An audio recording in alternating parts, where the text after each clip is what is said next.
Olá, muito bem-vindos, muito bem-vinda ao Bora Varejar, este que é o webcast aqui da Mercado e Consumo, webcast semanal que a gente produz para você que acompanha, que gosta de acompanhar tudo sobre varejo e consumo no Brasil e no mundo, sobre franquias, sobre shopping centers, sobre food service, que é o nosso assunto hoje, enfim, tudo que está relacionado aí a esse universo de consumo. Você acompanha não só aqui no Bora Varejar semanalmente, mas também no nosso portal mercadoeconsumo.com.br. Eu sou a Ana Freitas e tenho aqui ao meu lado para apresentar o programa hoje o Gustavo Groman, nosso editor.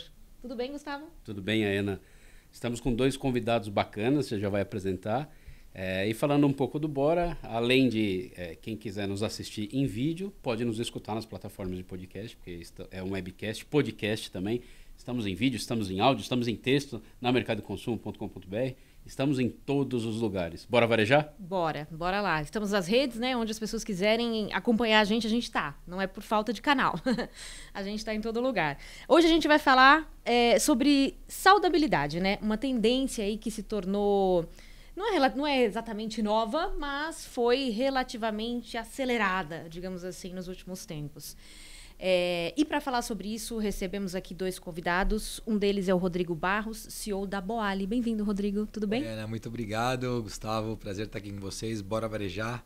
Obrigado pelo convite. Obrigadíssimo por ter aceitado, por estar aqui com a gente. E a Cristina Souza, CEO da Gouveia Food Service, nossa parça aqui da Mercado e Consumo, com nossa colunista também. Bem-vinda, Cris. Obrigada. Muito bom estar aqui com vocês de novo e com uma marca que eu amo, que é a Boali. Estou muito feliz aqui de estar pertinho do Rodrigo. Prazer demais estar com a Cris. Aliás, todas as vezes que a gente esteve junto em podcast foi online, né? É verdade. Agora presencial. Agora juntinhos. Coisa boa. Ó, novidade, coisa boa. Coisa boa. Evoluímos. Muito. Bom esse retorno, né? Da conversa tete a tete, assim, né? Muito gostoso, de fato. Sim. Bom, temos aqui uma pesquisa e aí... Queria contextualizar com vocês até que ponto esse dado, vocês sentem isso na prática, assim. Falando que 85% dos consumidores que fazem refeições fora de casa estão mais conscientes sobre sua saúde e necessidade de ter uma alimentação mais saudável. Isso após a pandemia de Covid-19. Essa foi uma pesquisa feita sobre o comportamento pós-pandemia, né? Primeiro, se vocês acham que... e aí o Rodrigo provavelmente vai falar que não, né? Porque a Boali já existe há um tempo. Mas se isso se acelerou, se isso mudou a forma das pessoas verem a sua vida e a sua própria alimentação. Esse fator histórico que a gente não pode ignorar. Eu acho que qualquer mudança, ela vem sempre muito alavancada por uma relação emocional. Então, quando eu, você, a Ana, o Gustavo, a Cris, a gente sofre algo emocionalmente muito forte, a gente tende a construir uma mudança. A gente tende a tomar uma nova decisão. E não é segredo que o Covid fez com que isso acontecesse, né? Fez com que as pessoas tivessem ali emoções muito fortes. E a partir daquelas emoções, elas foram, de fato, tomar novas decisões. Uma delas, sim, é uma consciência alimentar maior. Então, não tem como dizer que não acelerou. Acelerou. Eu acho que as pessoas passaram a ter um nível de consciência maior, mas o fato é que, em que pese tenha acelerado, a gente ainda tem um mercado muito pouco consciente como um todo, né? As pessoas, elas acabam se alimentando hoje de forma saudável muito mais por uma sensação de culpa quando a gente pensa em democratização, tá? Eu não tô... Às vezes tem alguém assistindo a gente ou ouvindo e falando, imagina, eu não sou assim. Não, mas eu não tô falando de você. Eu tô falando da maioria das pessoas. A maioria das pessoas, elas se alimentam mais nessa sensação de culpa ainda. E o fato é que toda segunda-feira a Boali bomba no Brasil inteiro. Como as academias, né? Porque no domingo foi pro churrasco, foi pro pé na jaca. Aliás, no domingo à noite a gente já tem um movimento excepcional, né? Quando a gente fala de delivery, domingo à noite é um dos melhores períodos do delivery no Brasil inteiro, né? Agora, na segunda também. Fato é que a gente entende que o nosso movimento de democratizar, né, universalizar o acesso à alimentação saudável, que é o nosso propósito, a gente acaba forjando esse crescimento do mercado, né? Hoje a Boali, e eu falo isso muito tranquilamente, a gente acelerou esse processo.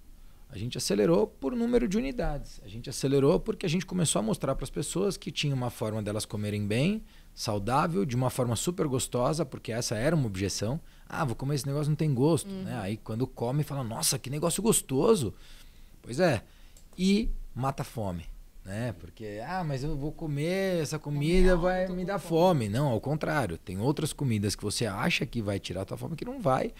Que de repente você se alimentar só ali de carboidrato, por exemplo, uma massa, você vai ter fome mais rápido, porque o carboidrato vai ser mais absorvido, vai ser absorvido mais rapidamente pelo teu corpo, pelo teu organismo, e essa absorção vai gerar fome mais rápido, porque ele vira ATP, ele vira energia muito mais rápido, né? Então, enfim, aqui eu não quero entrar em profundidade nisso, mas eu diria que sim, acelerou o nível de consciência, mas ainda baixo frente ao que eu acredito que esteja por vir. Então a gente está só engatinhando nesse tema, em que pese a Boali tem como Boali 8 anos já. Pois é, então veio o movimento de vocês anterior, né? Mas você sentiu realmente, e na prática vocês aumentaram de tamanho, de unidades depois. Aumentamos. A gente aumentou bastante. Durante os últimos 4 anos a gente cresceu 3 vezes o tamanho da companhia. Então, acho que, enfim, é um movimento que está acontecendo. Hoje a gente está indo para 19 estados no Brasil. E é muito legal porque quando hoje a gente chega num estado novo, a gente sempre encontra clientes de outros estados, de outras cidades. Então, isso para a gente é muito gratificante. Muito legal. Vai, Ana. Pode ir. Estamos aqui em casa, a gente vai... não, queria perguntar para a Cris a relação que ela vê entre uma coisa e outra, né? A pandemia e a aceleração aí. Os números e os pontos aqui que o Rodrigo estava tocando, porque eu acho que, assim, sem dúvida, o consumidor ele está mais consciente, né, mais preocupado com, mas não necessariamente consumindo, por duas questões, né? A falta da oferta. Então, a gente ainda tem redes que se posicionam, olha, meu produto é menos saudável e é assim, acabou. Ou ele tem uma oferta muito pequena, muito tímida, que não convida a... E, claro, a gente tem redes que têm um posicionamento bem estruturado. Isso ajuda o consumidor nas suas escolhas. Acho que tem uma questão relacionada a esse momento que a gente viveu nos últimos 2 anos de desemprego, de disponibilidade financeira. Então, infelizmente, as camadas, né, sociais menos favorecidas se sentem pressionadas, mas, ao mesmo tempo, a gente vê alguns movimentos, tanto liderados por comunidades, líderes comunitários, trazendo para a pauta essa discussão da alimentação saudável, que é maravilhoso. Então, eu tenho que ter uma horta aqui na nossa comunidade, ou eu tenho um restaurante, que é um restaurante que tem uma oferta vegetariana ou vegana, e que passa a ser ok para as pessoas consumirem por ali. Então, eu acho que, trazendo um pouco do que o Rodrigo tá dizendo, né? A empresa dele cresceu porque, claro, a demanda cresceu. As pessoas olham sei lá, no food hall do shopping, no espaço, sei lá, numa rua, num prédio corporativo, e falam, não tem nada para mim aqui. E quando elas são perguntadas, provavelmente não tem oferta saudável. E, com certeza, a área comercial dele passa a ser mais acionada por isso. E, do outro lado, eu acho que, assim, a gente precisa ter uma visão 360 de mercado, porque... a alimentação saudável hoje é uma bandeira das pessoas que têm um nível cultural mais sofisticado. Então, como é que a gente sensibiliza todo mundo de toda a sociedade, né? Não conheço todo o viés aí da pesquisa, quem foi ouvido, quem não foi ouvido e tudo mais, mas que a gente consiga traduzir. E aí, por exemplo, você vai numa rede que tem um produto primeiro preço que poderia trazer, né? É o caso aqui que a gente está falando da Boali, que possa trazer o consumidor que tem aquele ticket refeição, né? Que tem aquele voucher refeição ali, que tem um valor limitado, mas que permite a ele escolher desde um produto tradicional menos saudável até um produto que é saudável e é gostoso e cabe no bolso dele. Eu acho que essa combinação também está se acomodando melhor agora no mercado, né? Cris, tem uma coisa interessante nisso que você falou, que é quando a gente olha, né, a gente teve aí uma inflação bastante grande nos últimos anos e especialmente aí no segundo semestre do ano passado, e isso fez com que as outras redes e as outras lojas também tivessem esse mesmo crescimento no valor do produto. E a Boali, a gente não fez isso, a gente conseguiu segurar bastante coisa. E aí isso nos aproximou ainda mais do ticket médio das praças, né?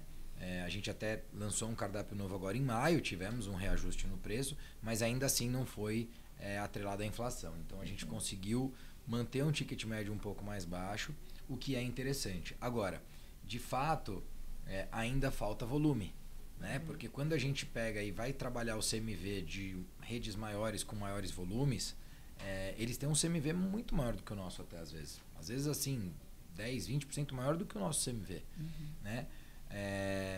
Porém, eles têm uma venda também. Isso se dilui, né? Isso está diluído no volume da venda. E aí isso tem a ver com a demanda, né? Então, é aí que eu falo que a gente ainda não tem toda essa demanda. E tem uma coisa que eu acho que vale observar, porque se a gente tiver talvez as nutricionistas aqui assistindo, eu acho que vale a própria crise. Eu acho que vale a observação de que a gente precisa separar o saudável do calórico. Exato, né? exato. Porque Concordo também. a gente inclusive patrocina o Ironman, né? A gente patrocina Time Brasil, foco em performance. Então hoje o Comitê Olímpico do Brasil, que era patrocinado pelo McDonald's, hoje é patrocinado pela Boali. A gente patrocina o Ironman Brasil e aí foco em endurance e tal, mas um dos objetivos aqui é justamente mostrar que a gente tem pratos sim bastante calóricos. Por quê? Porque você gasta, porque né? no meu caso de Ironman, eu preciso de caloria. Eu preciso repor muita caloria. Né? Porque eu vou lá e faço um treino, gasto 2, 3, 4 mil calorias em um treino. Né?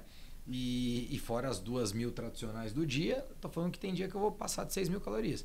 Esse dia eu preciso repor muita caloria. Então tem pratos na Boali que vão chegar ali 400 calorias, né? 440 calorias. E que tá perfeito, né? Que tá maravilhoso para esse tipo de agenda, né? O nosso burrito vai estar ali perto das 400 calorias. Então, isso é importante a gente entender. O nosso bol da fazenda é o prato mais calórico que a gente tem, né? Agora, é importante entender que calorias com comida saudável, elas são muito melhores do que calorias com comidas não saudáveis. Muito bom. Então, isso vai fazer uma diferença, porque às vezes tem nutri que às vezes fala assim, nossa, eu olhei e tem muita caloria. Ótimo. Isso, e qual é o problema sobre isso? Tem calorias com vitaminas, com minerais, né? Com outros. Exatamente. Outros a gente tem ali muito bem, macronutriente, pessoal, né? que é o caso do arroz, né? Nós temos o arroz integral no caso, mas a gente tem outros macronutrientes, mas a gente está cheio de micronutriente ali envolvido, né? E aí é importante esclarecer, porque quando a pessoa ela faz a comparação de caloria com caloria, ela não está comparando nutriente com nutriente. É isso. E existe uma diferença aqui, assim, que uma vai para um lado, a outra vai para o outro. E aí me permita, eu vou até aprofundar um pouco nesse tema, Ayana, posso? Claro, deve. Uma coisa que eu sempre falo, né, Cris? Quando a gente almoça uma comida saudável, você vai perceber que depois do almoço você continua com disposição. Quando você almoça uma comida não saudável, depois do almoço você perde disposição. Eu não vou citar qual é a comida que vai acontecer isso, mas você que está assistindo, pra galera que tá aqui, já teve gente que fez assim, ó. Tipo assim, nossa, exatamente. Sei como é. Até porque o Rodrigo falou, tá acontecendo São 3 comigo. cafezinhos, né? Rodrigo, Mais um cafezinho, até são 3 porque para o cafezinhos. pessoal saber, a gente está gravando justamente depois do almoço. É verdade. Exato. É verdade, boa. E aí, a gente tem, né, o que é mais pesado no nosso corpo? O nosso intestino. Ele é o nosso órgão mais pesado, de maior peso. O que gasta mais energia? O nosso intestino. E sabe para quem com quem que ele está competindo? Com o córtex pré-frontal. Então, no final do dia, se você tem energia aqui no intestino, demorando 3 horas para fazer sua digestão, são 3 horas que você perdeu na tua mente. São 3 horas que você perdeu na tua cognição. Então, se você fala assim, mas eu não estou preocupado. Tá bom, você está preocupado em produzir? Você está preocupado em produzir ou não? Ou também não? Você fica o dia inteiro e aí depois à noite você tem que noite continuar trabalhando porque você não rendeu o que você precisava fazer. Exatamente isso. Porque o cara fica 3 horas ali depois do almoço dele que ele não consegue produzir. E aí é onde que entra aquele... Nossa, Rodrigo, como é que você tem tanto tempo? Eu passo menos tempo fazendo digestão. Mas enfim, eu acho que é importante falar um pouco sobre isso, porque vai muito além. Né? Vai muito além. Muito. Você falando da comparação de calorias, né? Eu me lembro de várias discussões. Eu estou com 40 anos agora, eu sempre tive no engorda, emagrece, engorda, emagrece, engorda, emagrece. Então, sempre tive várias discussões com várias pessoas sobre alimentação, sobre atividade física e tal. E eu me lembro de alguém falando assim, mas um copo de suco de laranja tem as mesmas calorias de um copo de tal refrigerante. Falei, cara, tá bom, mas cara, é muito melhor tomar o copo de suco de laranja. Eu tenho certeza disso. Ninguém, um especialista não precisa me falar isso. Só não quebre o jejum com suco de laranja por conta do teu pico glicêmico.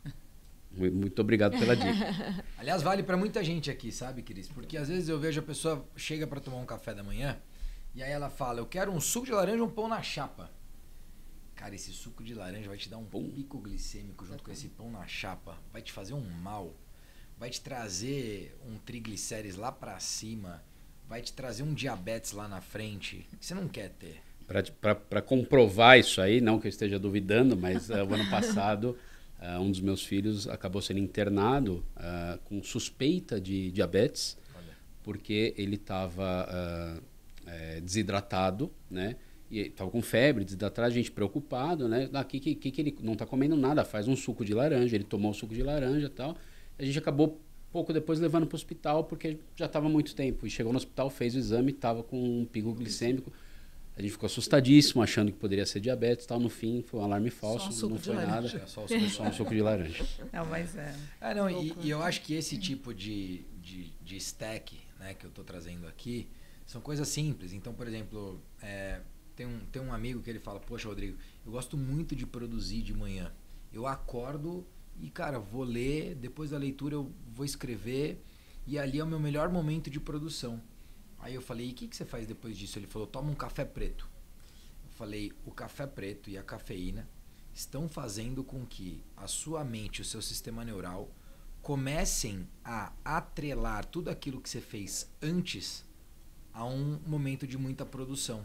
Então, você criou o hábito de produzir nesse momento sem perceber.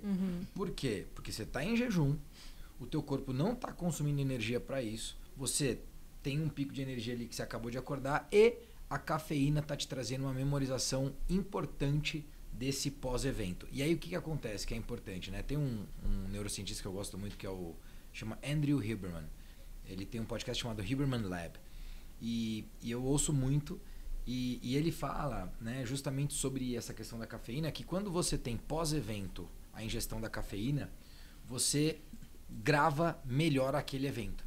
Então, por exemplo, você fala assim, Rodrigo, qual o melhor horário para eu poder tomar um café? Ou se não, como é que eu faço para memorizar mais um livro?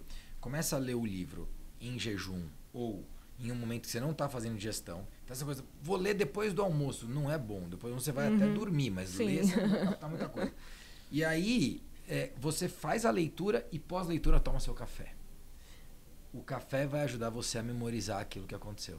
Então, são stacks que a gente vai aprendendo. E aí, outra coisa vou quebrar o jejum. Quebra com um ovo e um pouco de azeite. Né? Por quê? Porque nenhum pico glicêmico. Depois do ovo e o azeite, você pode tomar seu suco de laranja mais tranquilo, que não vai ter esse pico. Então, são coisas que a hora que a gente começa a observar, e claro que, né, eu não sou um profissional, não sou nutricionista, não sou médico, estou trazendo aqui coisas que eu vivo, tudo que eu estou falando eu faço, tá?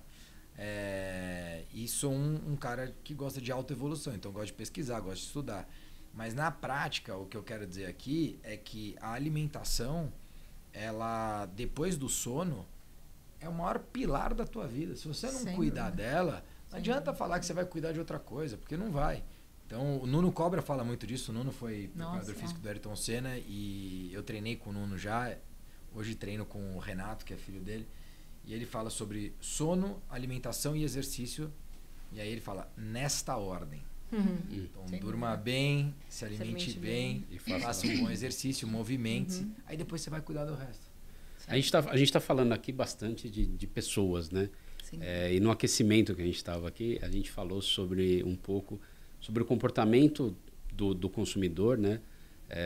Vindo do pós-pandemia, quer dizer, era um comportamento no pré-pandemia, durante a pandemia foi outro.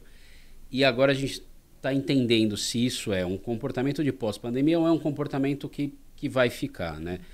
Pelo bate-papo de aquecimento que a gente estava tendo, a gente está percebendo que pode estar mudando, né? Eu queria saber de você, queria que você falasse um pouquinho sobre isso, relacionado à Boali e a parte dessa alimentação saudável, né? Sim. E também que a Cris passasse um pouco sobre o geral de food aí, não precisando se ater a essa parte mais saudável. Cara, na época da pandemia, o que aconteceu na prática foi que nossa venda migrou 100% para o delivery. Com o tempo, o delivery foi diminuindo a proporção e a gente foi ganhando 10, 20, 30%, 40%, até que em 2022, janeiro, a gente já estava em 50-50 basicamente. Hoje a gente está voltando para um 70-30. Né? A gente está voltando para 70-30, sendo que o delivery é muito importante para a Boali hoje, muito importante. E nesse 70-30 o que eu percebo é uma volta para o escritório. Né? Então, se a gente olhar o primeiro trimestre, o delivery ainda estava mais importante, estava mais ali 65-35. E esse 70-30, o que eu consigo olhar é que existiu uma migração de volta para o escritório. E aí tem um tema muito legal, Cris, que eu gosto de falar.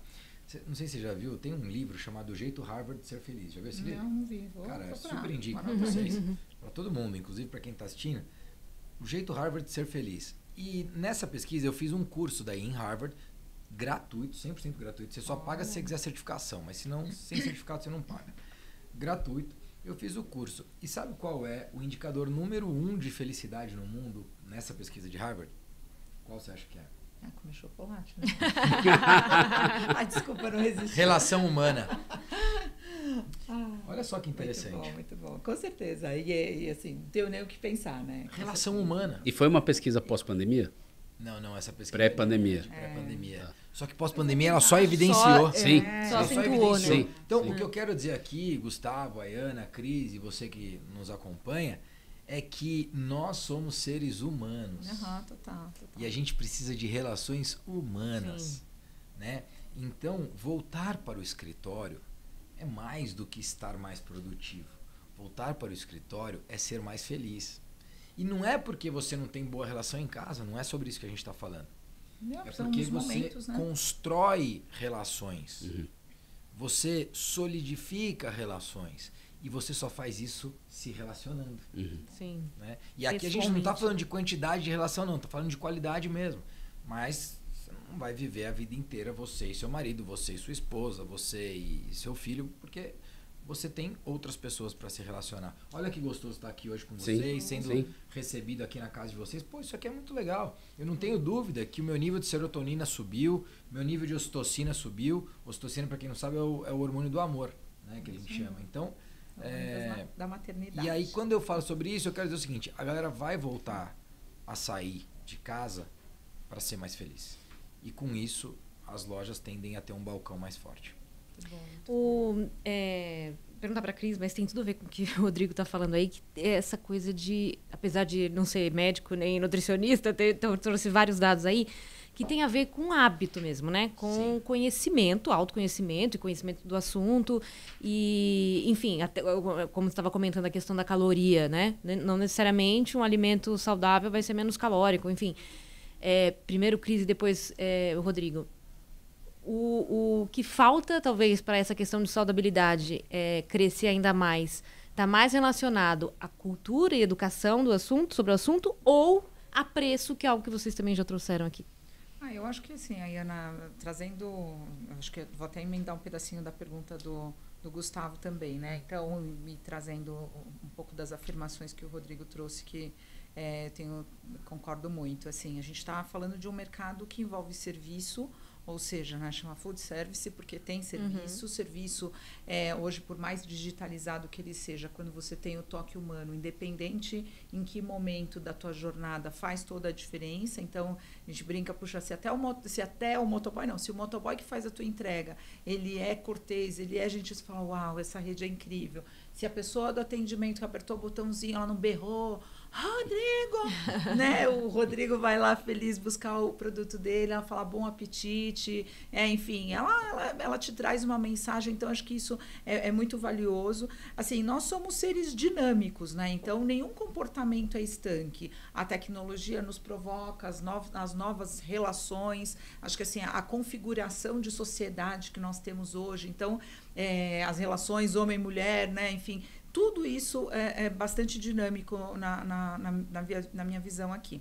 Acho que assim, uma coisa que o Rodrigo trouxe, fiquei super contente aqui, anotei aqui, né? Ele falou, 30% do nosso volume é delivery. Na média, no food service, 16%. No mercado, na média. Tem gente que faz 50%, tem gente que faz... 30 é sensacional, com certeza o franqueado fica muito feliz, porque em horários que ele poderia não estar faturando, isso está acontecendo. Uma coisa que tem acontecido, as pessoas começaram a considerar comer saudável também no jantar, que era uma coisa do tipo, no almoço uma saladinha, à noite um dinossauro, né? Porque eu como o que puder, o que tiver. Então, assim, sem dúvida, esse novo comportamento e essa disponibilidade de oferta também, porque antigamente, não muito tempo atrás, os restaurantes mais saudáveis eram assim, então a gente faz aqui na hora do almoço, né? A gente não tem volume à noite e tal. Então, acho que essa profusão de alternativas traz esse movimento. Acho que quando a gente fala de educação, com certeza isso vai fazer toda a diferença, e tanto é que se você perguntar para qualquer pessoa de terceiro grau, ela sabe dizer absolutamente, talvez não tão tecnicamente como o Rô está trazendo, claro, ele é um estudioso, conhece, né, estrutura a marca pensando nos conceitos, é um atleta, então assim, mas se você perguntar para qualquer pessoa de terceiro grau, ela vai dizer, olha, eu tenho que comer isso, eu deveria comer aquilo, eu concentro minha alimentação, e a consciência dessas pessoas se dirige para isso. Quando a gente fala das pessoas, né, que têm menos acesso à informação, a gente tem um trabalho importante a ser feito. E, claro, também as crianças, né, as escolas. Então, quando a gente percebe, puxa, a escola vai gastar um tempo ou investir um tempo em trazer novos alimentos para que as crianças consumam. Então, o hábito alimentar não acontece o dia que você decide, vou ser saudável, mas você odeia legumes, você odeia vegetais. É muito difícil, assim, vira uma grande barreira na sua vida. Então, isso começa, sei lá, na introdução dos alimentos, né? Com 5 meses, 6 meses, nutricionistas amigas, calmem, eu me formei em 97, né? Eu sei que tem gente aí preconizando a amamentação até muito mais, mas assim, em geral, na média, a partir dos 6 meses, as crianças estão recebendo algum tipo de introdução de alimentos. E se nesse momento a sua decisão é oferecer exclusivamente aquilo que a criança não fez careta, aí você já resolveu o que vai ser da vida dela, uma eterna briga. Então, assim, já vi situações de crianças que, né, trabalhei, né, na época que eu me formei em hospitais, e assim, eu como salsicha. E que mais? Assim, vamos ampliar. Não, eu como as pontas da salsicha, eu não como o que é.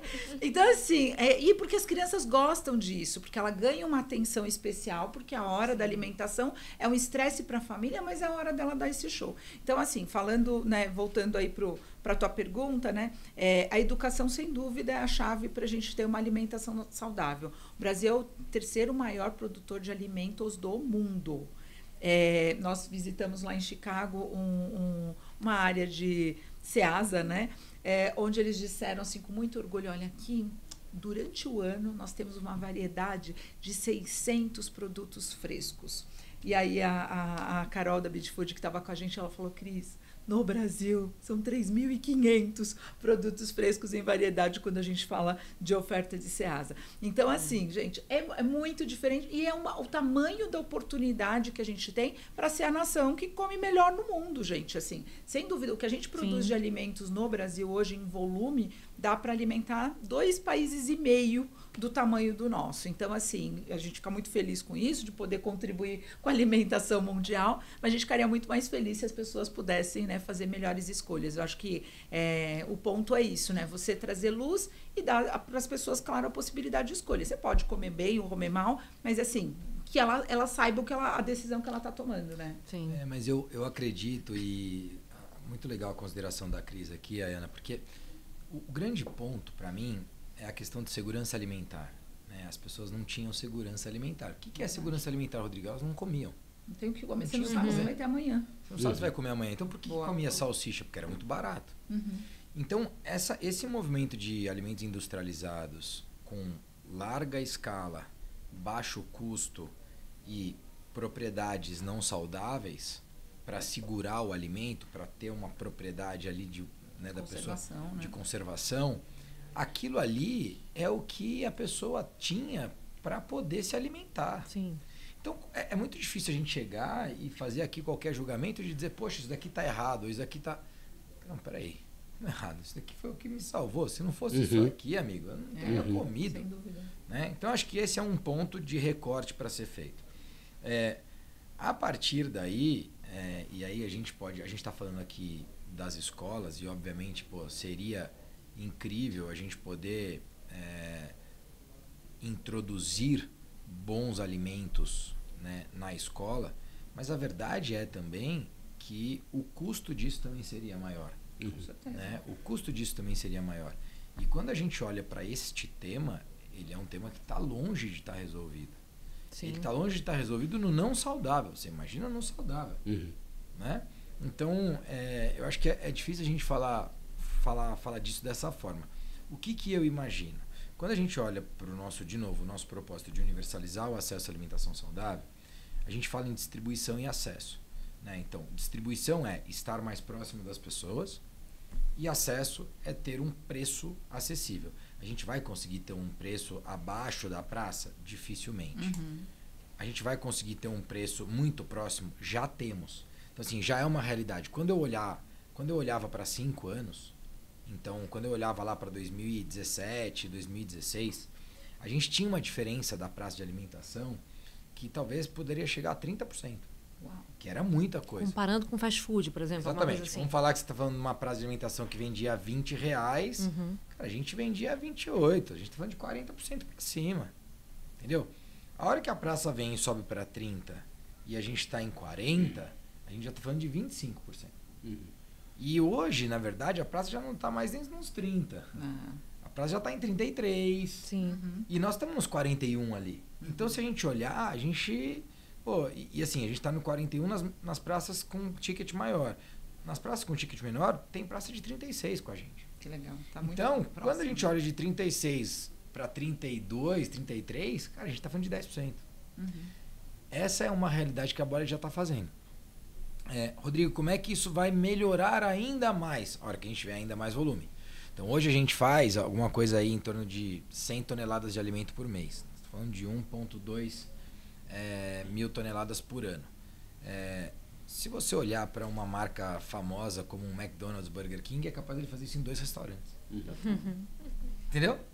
Em 2 restaurantes o cara já faz tudo isso. Sim. Assim, a proporção é tão diferente, né? Agora, Rodrigo, o que te dá segurança? O que me dá segurança é o longo prazo. É isso. Né? Eu não estou nesse jogo, e a Cris sabe, eu não estou nesse jogo para 2025 e nem para 2030. Nós estamos nesse jogo lá para frente. Né? A nossa visão é ser a maior do mundo. Né? Nossa visão é poder levar a companhia para outros mercados. Então a gente já tem contrato assinado com os Estados Unidos. Sei que isso viria na frente, né? Mas enfim, estou antecipando um pouquinho. Mas o fato é aqui, o que eu quero deixar é, a gente entende que isso é uma missão nossa, faz parte do nosso propósito. Então, assim, eu não estou esperando ninguém fazer isso. Eu não estou esperando um programa do governo. Eu não estou esperando nada. E eu acho que autorresponsabilidade é algo que o empresário carrega com ele. Então, eu carrego isso. Nessa parte cultural, né? Porque isso que você mencionou, tipo, duas lojas dessas grandes redes fazerem isso e só... e a gente... falando das 2 melhores. Sim, mas estou dizendo assim, fazem porque as pessoas consomem, porque as pessoas buscam, né? Claro. E a gente tem uma cultura aqui da população brasileira que está aí em 215 milhões, sei lá. E boa parte dessa população tem menos dinheiro, boa parte dessa população tem uma cultura de se alimentar da forma que dá, e mesmo quando ela consegue melhorar, ela mantém essa cultura, né? Eu estou com um conhecido que está num tratamento, ele começou esse tratamento com 172 quilos, é isso? Em um ano já foram 82 quilos que ele diminuiu, fazendo uma reeducação alimentar e tal. E me bateu porque a coisa que ele mais falava é que ele almoçava e jantava nas vitrines das padarias, naquelas vitrines de salgados, de coxinhas, etc. Claro. Etc. É difícil, para ele manter essa saudabilidade, ele vai ter que mudar essa cabeça, né? Mas eu queria saber como fazer para mudar essa cultura em tanta gente, porque a gente é um país muito e acho grande. Que também não tem a ver só com o Brasil, né? Porque você pega os Estados Unidos, no também mundo, tem essa no cultura mundo, do sim. fast food e tal, né? E no Brasil, dependendo, aí também vocês podem comentar melhor, mas dependendo da região, acho que é menos, né? As pessoas têm mais o hábito de comer, sei lá, no Nordeste, as pessoas comem comida de manhã, por exemplo. Pode até não ser merendinha, saudável, vai, mas mas é uma comida mesmo, é um lanche e tal, né? Acho que também tem uma variedade aí, né? Uma diferença de acordo com a região do país, não? O que eu vejo é, este fast food que você está dizendo, que seria o junk food, vamos falar. Junk, isso. Ele é considerado um prêmio na mente das pessoas. É isso aí, Mas se você pegar nos últimos 30, 40 anos, seria um prêmio você comer essa comida. Um prêmio, era um presente. Olha, hoje, se você fizer tudo certo durante a semana, eu vou te levar para comer essa comida aqui. Aconteceu comigo. Eu tenho 42 anos. Então, assim, eu fui premiado com junk food por ser um bom garoto. Imagina as pessoas que não tinham segurança alimentar podendo viver esse prêmio 3 vezes por semana. Uau, sensacional, né? É isso que está acontecendo. Então, ele se dá esse prêmio 3 vezes por semana. Mal sabe ele que não é um prêmio. Ele aprendeu assim, né? Ele, na verdade, ele está a cada vez que ele repete esse comportamento, ele está trazendo um mal danado para a saúde dele. Hoje, eu te falo que uma das minhas lutas é poder diminuir a quantidade de sódio nos nossos molhos. Porque o sódio é um dos fatores que aumentam o shelf life, que é a vida útil do produto. É um conservador e que adicional, é um conservador. Né? E aí, pra gente, o sódio ele é importante. Mas sabe por que não muda? Você fala, então é por isso, Rodrigo? Não é. É pelo palato. Isso aí. É pelo tá palato. Sem sabor, né? Aquela coisa de afirmar isso tá sem sabor. Então, assim, o que a gente é hoje? A gente é o mais saudável que a gente pode ser para o palato que a gente quer alcançar. Tá. E aí, com o tempo, a gente vai introduzindo o alimento e vai trazendo esse novo palato. Cara, isso eu tô falando de um trabalho para anos aqui. Vai domesticando. Exatamente, eu não tô falando de um trabalho. Você fala, nossa, mas você tá falando é para quando você tiver uns 60 anos. Mas qual é o problema disso, sabe? Tipo, eu acho que esse imediatismo é que mata muita coisa. E, obviamente, a gente sabe que no final do dia o ponto de venda lá ele tem que render, ele tem que gerar negócio hoje também para pagar essa conta, para fechar essa conta. Então, o que a gente tem atraído cada vez mais são franqueados aliados e que acreditam nesse propósito e que conseguem olhar para frente, né? Então, hoje a gente tem franqueados, um deles abriu agora o Shopping Vila Olímpia essa semana, é a 8ª operação. Né? Então, a gente tem muitos franqueados na rede hoje, a gente tem mais de 80 lojas em contrato e a gente tem 24 franqueados. Né? Então, legal. São múltiplos, né? Então são também muitos foram franqueados. como você, pegaram como uma missão ali, né? Esse franqueado que eu falei, ele eliminou mais de 20 quilos. Olha só. Vira um lifestyle, né? Tipo, exatamente. Enfim, eu acho que é essa coisa da pessoa entender o quanto isso vai ser bom para a vida dela o tempo todo. Não é, hoje, né? Faz o prêmio ao contrário, né? Porque assim, quanto tempo mais você quer curtir com seu filho? Quanto tempo você quer continuar trabalhando? Você quer continuar produtivo? Porque assim, ok, você não quer trabalhar 12 horas, 14 horas por dia. Mas você curte o seu trabalho, né? Tá falando aqui, eu quero a longevidade do meu negócio. Quero, daqui 20 anos, enxergar e falar que delícia que a Boali tá. Vou passar para alguém, vou contratar um CEO, vou, enfim, montar uma estrutura sucessória aí. Mas quantas marcas a gente não vê centenárias em outros países? E aqui no Brasil a gente tem ciclos de... E sumiu porque o fundador sumiu. Não existe isso, assim. Acho que essa mentalidade eu achei sensacional, isso que o Rodrigo colocou, de ter uma autorresponsabilidade empresarial. Eu brinco, às vezes eu falo assim, gente, se a gente matar os consumidores, não vai ter mais. É isso, porque é uma decisão empresarial, né? No fim das contas, exato. Então, assim, puxa, eu tenho um limite lá do CMV que eu tenho que fazer, e aí eu vou piorando a qualidade daquele item, né? Eu vou colocando um item pior. Gente, ok, tranquilo, você vai matar o seu... Porque tem gente que é super fidelizado, vai na padaria lá do seu João, todo dia come as mesmas coisas. A gente gosta de ter hábito. Assim como a gente gosta de ter o hábito ruim, a gente pode construir ou deve ter o hábito saudável, né? Então, talvez a gente está fazendo um recorte mais denso aqui, mas, sinceramente, olhando hoje, e eu acho que assim, a gente tem uma janela de oportunidade muito maior, pensando as gerações mais jovens, mas principalmente, né, eu brinco os 25 mais, os 40 mais, tá, Rô? Eu lancei essa agora, porque eu falei, faz sua conta aí, meu filho, 25 mais. Mas assim, os 40 mais, a gente é de uma geração, né, e acho que todo mundo aqui, acho que tirando a Ana, que tem 23. Mas o Rodrigo já, o Gustavo já falou a idade, você também, eu vou ficar no mais aqui.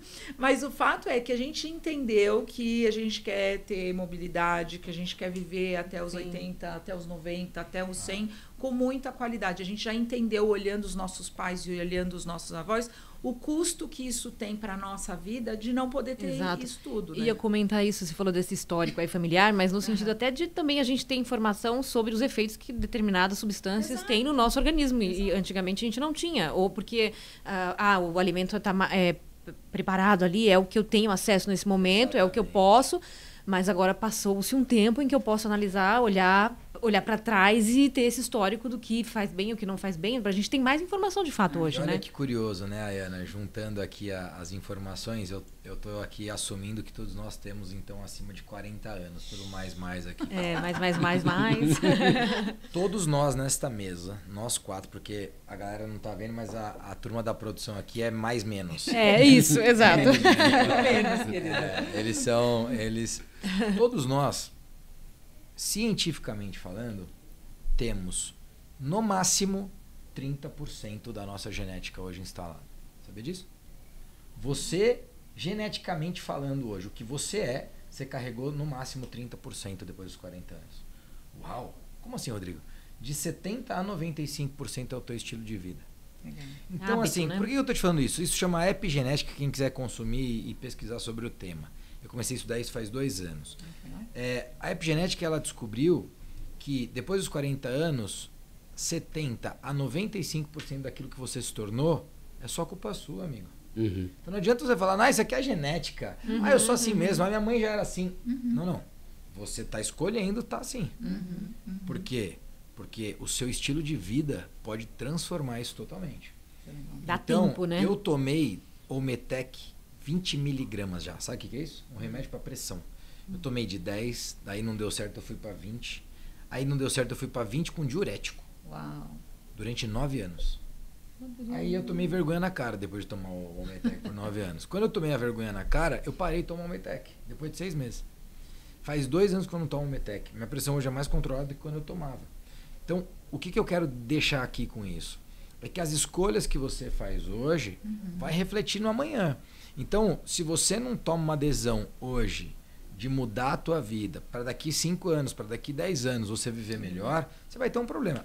Nós aqui na mesa com 40 a mais, a gente, se nenhum acidente acontecer, que há de não acontecer na nossa vida, a gente vai passar de 100 anos. A gente vai passar de 100 anos.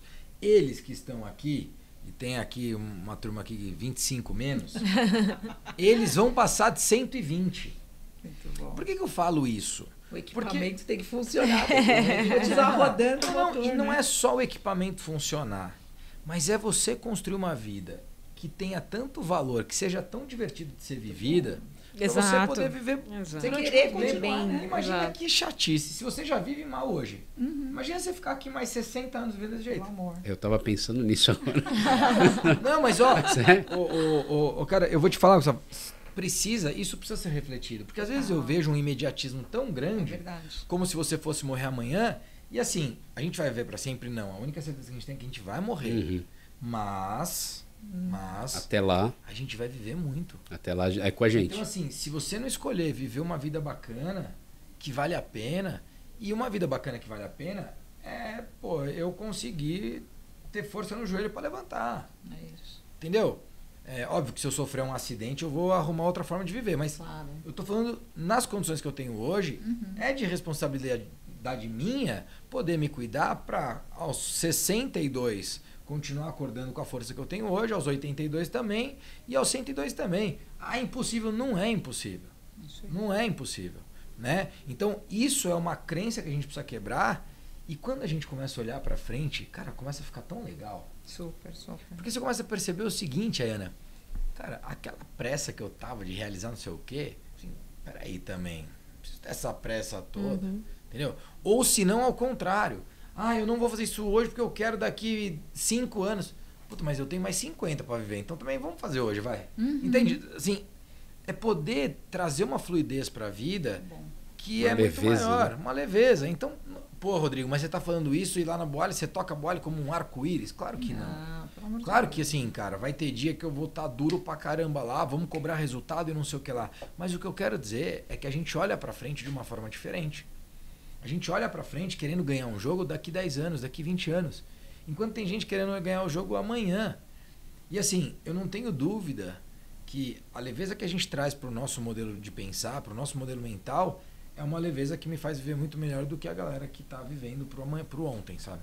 Total. A gente está chegando no final, queria perguntar um pouquinho passa rápido, né, gente? Nem parece. Não sei se é correto eu usar essa palavra, mas de modas que tem aí, plant-based, produto orgânico, produto vegano, produto vegetariano, o que isso tem ou não a ver com saudabilidade? Tá bom, quer começar ou quer começar? Vamos lá. Olha só, na verdade, assim, as pessoas são dinâmicas, a alimentação também é dinâmica, né? Então, de fato, o que está acontecendo puxa, como é que a gente vai construir o futuro da alimentação? Eu estava falando da potência que o Brasil tem em relação à produção de alimentos, e isso não acontece em outros países. Então, de fato, existe um repensar de como é que a gente se alimenta ou alimenta os nossos países e tudo mais. Claro que a indústria de alimentos, ela também precisa construir fatos novos, dar resposta às expectativas do consumidor. Então, puxa vida, eu sou favorável ao plant-based o mais natural possível, que seria a pessoa ser vegana. Pumba, tá aqui, ó, temos aqui batatas com cenouras e brócolis, temos uma alimentação saudável. Quando você vai para um produto que ele mimetiza enfim, uma carne, um frango, um peixe, é possível, mas ele exige também uma composição tecnológica que nem sempre é favorável para o teu organismo. Então, assim, olha, esse produto é plant-based, mas ele é clean label, ele é 100% adequado para o teu organismo? Talvez não. Então, assim, claro que tem indústrias que estão investindo, estão fazendo um trabalho ótimo, mas tem outras que não, estou simplesmente colocando um produto no mercado. Então, assim, eu não considero exatamente como moda, eu acho que, assim, é uma mudança mesmo das pessoas se encontrarem. Eu gosto muito das mentalidades flexitarianas, né? Assim, que a pessoa ela consome de tudo. Eu ainda sou de uma escola de nutrição onde, olha, você tem que comer proteína, você tem que comer proteína animal, inclusive, porque teu corpo, tua célula precisa, né? Enfim, você precisa comer carboidratos, gorduras. Eu falo para as pessoas, olha, bote bastante azeite, coma abacate, né? Faz parte, né? Tá tudo certo. Mas, por outro lado, existem algumas vertentes um pouco mais radicais. Eu acho que, assim, é sempre aquela história, tem que testar um tempo, ver o que vai acontecer e avançar, né? Então, eu acho que isso que o Rodrigo tinha trazido antes, sobre a comida se tornar mais saborosa, eu me lembro que, enfim, no passado, chefes de cozinha, um restaurante bacana, você tem um bife de 300 gramas no seu prato. Hoje em dia, as porções são menores e o empenho em oferecer alternativas mais gostosas, saborosas, incríveis, né, são muito maiores, né? A gente estava falando de consumo de sal. Infelizmente, o Brasil é uma referência negativa nesse consumo e, por isso, a gente sofre tanto o nosso sistema de saúde, né, com pressão alta, enfim, outras doenças correlatas. Mas, assim, acho que o ponto puxa, existem países que vivem do sabor dos temperos, né? Então, você vai na Índia, o curry, enfim, e toda aquela combinação, profusão de temperos. Então, acho que por um lapso que, puxa, numa época do mundo a gente não tinha geladeira, a gente não tinha, né, como conservar o alimento, isso virou uma memória, né, de consumo pra gente, né? Minha família é do interior do Nordeste, onde salgar, né, mata o porco, salga o porco, você tem carne, né, por um período ali, não dá para matar um animal o tempo todo e tal. Isso é cultural. Em Minas Gerais, idem. Então, é como você disse, assim, a gente tem vários Brasis dentro do Brasil, né? Então, em outras regiões, não. Por exemplo, Santa Catarina é um estado onde as pessoas são efetivamente muito preocupadas. Deve ter várias lojas por lá, provavelmente, assim, muito abertas à alimentação saudável, muito preocupadas. Então, claro, a gente pode ter algumas questões ligadas à cultura, outras provocações, mas eu acho que, assim, tem um ambiente existir e tem uma história por trás disso. Sim. Não tem jeito, né? Tudo tem uma história. Então, acho que é isso, assim. Eu acho que até que se prove o contrário, né?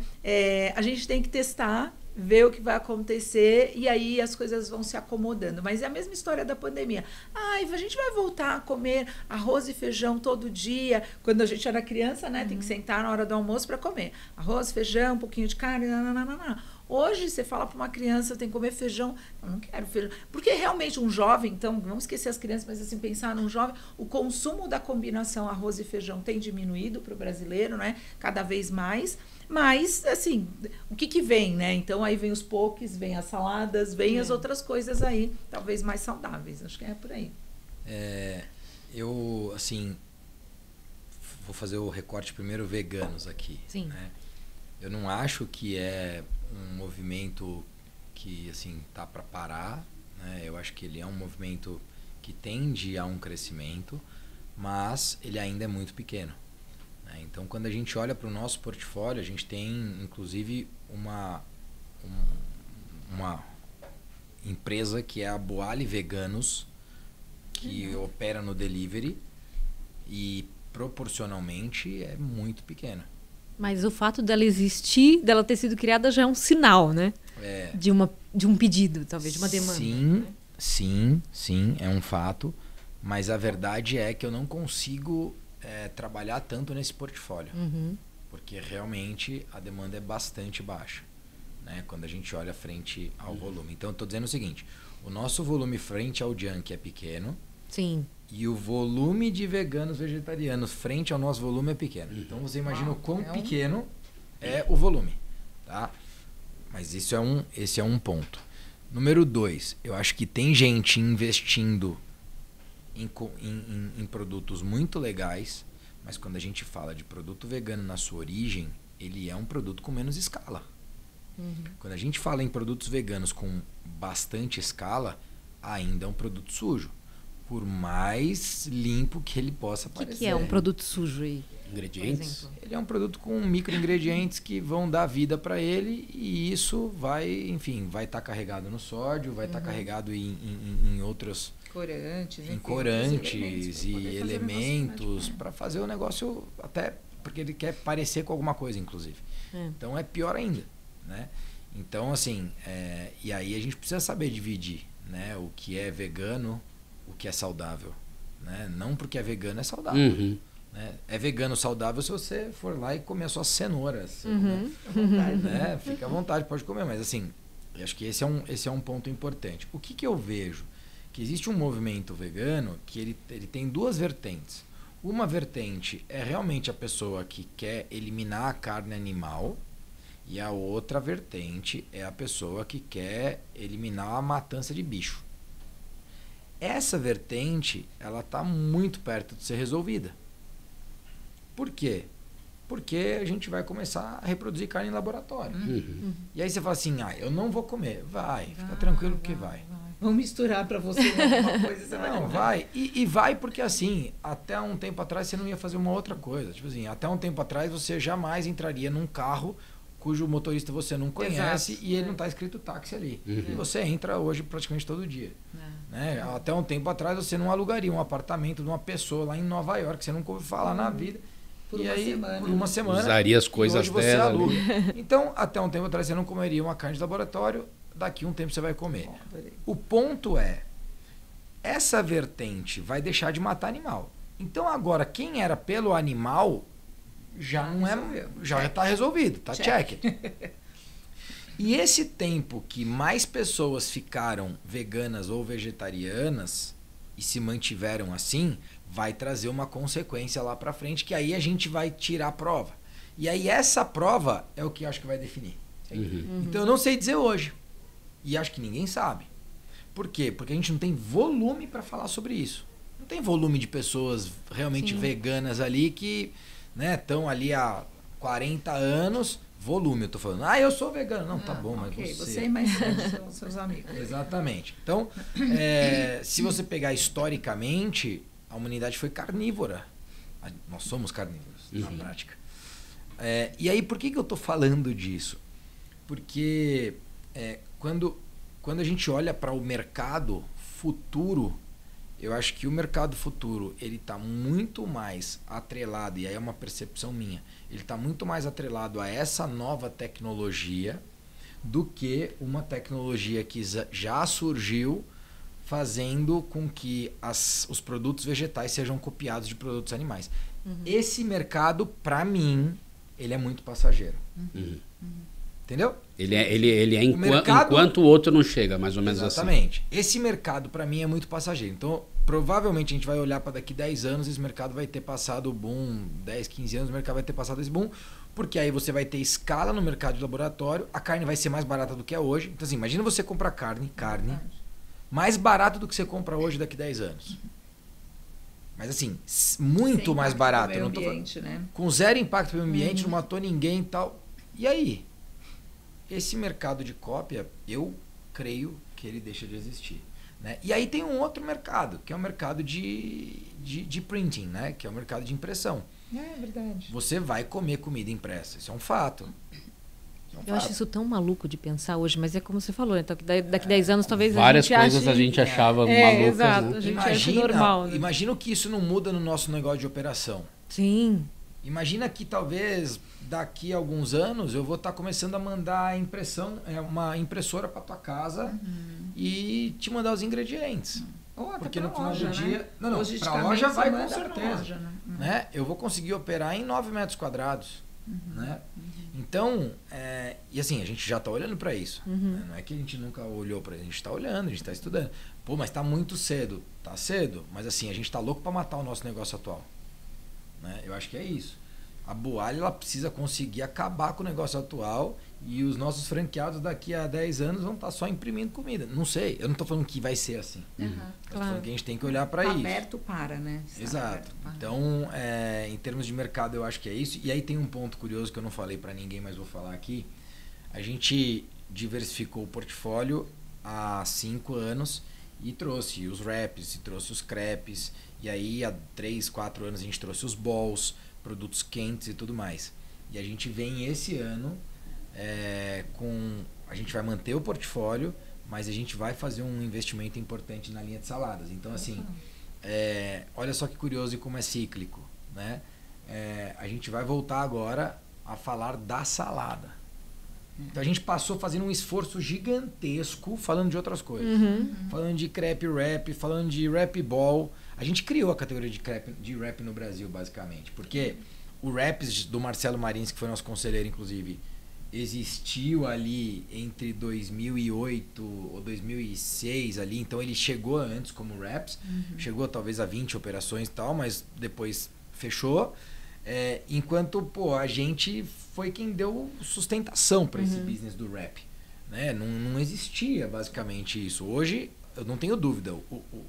Quem mais vende wrap no Brasil é a Boalli, mais longe, assim, não tenho a menor dúvida. Até porque hoje o wrap está na frente da salada no nosso negócio. Né?